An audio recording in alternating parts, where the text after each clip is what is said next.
দুর্গাপুরে মেডিকেল কলেজে ডাক্তারি পড়ুয়াকে গণধর্ষণের অভিযোগ। জলপাইগুড়ির রাজগঞ্জে নাবালিকাকে ধর্ষণের অভিযোগ। এ বাংলায় হচ্ছেটা কি? আর এই ঘটনায় একের পর এক ঘটনায় বাংলায় ধর্ষণ, গণধর্ষণ, প্রতিবাদে সরব হয়েছে বিজেপি।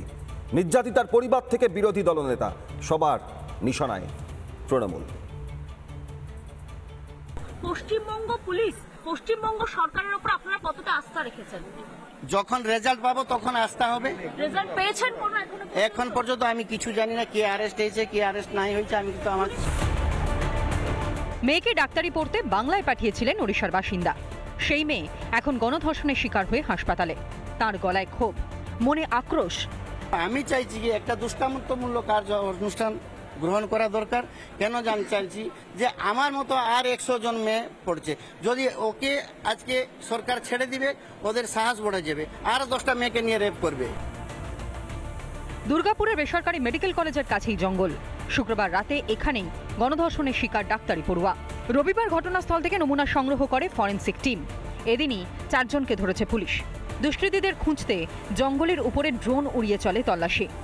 রাজ্যের শাসক এবং পুলিশ ধারাবাহিকভাবে মহিলাদের উপরে, ছাত্রীদের উপরে যারা অত্যাচার করেছে তাদেরকে শাস্তি দিতে ব্যর্থ হওয়ার কারণে এই ধরনের ঘটনা ঘটছে।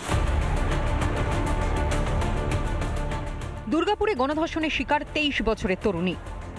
জলপাইগুড়ির রাজগঞ্জে নির্যাতিতা 13 বছরের নাবালিকা। এই ঘটনায় পড়শি বৃদ্ধকে গ্রেফতার করেছে পুলিশ। রবিবার নির্যাতিতার বাড়িতে যান বিজেপির 5 বিধায়ক। পরিবারের সঙ্গে দেখা করে কথা বলেন। বৃহত্তর পরিবেশে সবার আলোচনা করা উচিত।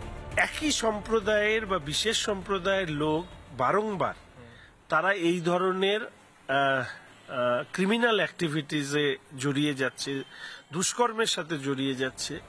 এর পেছনের মানসিকতাটা কি?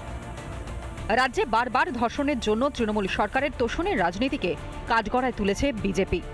মুখ্যমন্ত্রী এই সমাজের 100% ভোট পেলেই খুশি, আর তার বিনিময়ে যত ধরনের অপরাধী তারা করুন না কেন তাদেরকে খোলা হাওয়ায় রাখবার, খোলা আকাশের নিচে রাখবার ব্যবস্থা মুখ্যমন্ত্রী করবেন। তারই ফলশ্রুতিতে একের পর এক ঘটনা তারা ঘটিয়ে চলেছে। লাগাতার ধর্ষণের ঘটনায় বাংলার নারী নিরাপত্তার পরিস্থিতি স্পষ্ট। আর রাজ্যের পুলিশ মন্ত্রী তথা মুখ্যমন্ত্রী এ নিয়ে উল্টো সাফাই দিচ্ছেন। নির্যাতিতাদের দিকেই আঙুল তুলছেন। সস্তার যুক্তিতে দায় ঝাড়তে চাইছেন। কিন্তু মাননীয়া, শাক দিয়ে কি আর মাছ ঢাকা যায়? রিপাবলিক বাংলা। নানা ধরনের কন্টেন্ট দেখার জন্য লাইক করুন, শেয়ার করুন আমাদের ফেসবুক পেজ, সাবস্ক্রাইব করুন আমাদের ইউটিউব চ্যানেল। পাশাপাশি অন্যান্য ব্রেকিং নিউজের জন্য অবশ্যই চোখ রাখুন রিপাবলিক বাংলায়।